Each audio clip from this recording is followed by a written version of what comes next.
à vous, les visiteurs de l'histoire. Aujourd'hui, je vais vous parler de l'évolution de la vie sur Terre.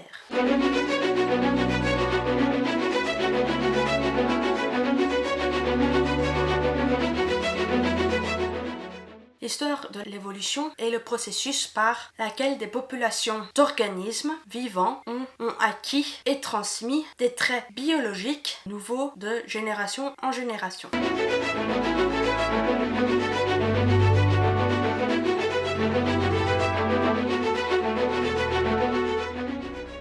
Commençons par le commencement, la naissance de la Terre. Car il faut bien une planète qui accueille toutes ces populations. La masse terrestre s'est constituée il y a environ 4,6 milliards d'années. Entre moins 4,5 et moins 3,9 milliards d'années, il n'y avait ni terre, ni océan, ni lac. À moins 3,9 milliards d'années, la surface de la Terre s'était suffisamment refroidie pour former une fine pellicule qui reposait sur le manteau encore en fusion. À partir de moins 3,9 milliards d'années et pendant 1,3 milliard d'années, la surface de la Terre a entamé son refroidissement et la température est passée de 1000 degrés à environ 300 degrés.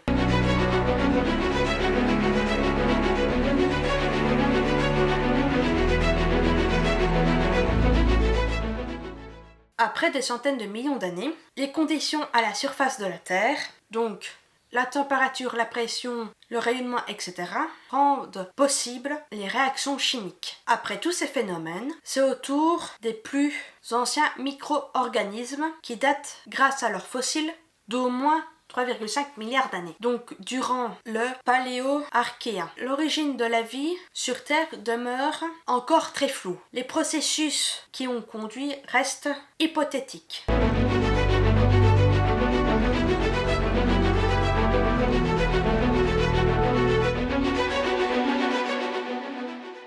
La bactérie est un organisme unicellulaire, donc elle n'a pas de noyau. Les premières bactéries datent d'il y a environ moins 3,8 milliards d'années. Elles étaient capables de vivre dans l'eau de la surface où la température était encore de plus de 90 degrés. Des fossiles de bactéries ont été retrouvés dans des sédiments d'environ moins 3,5 milliards d'années.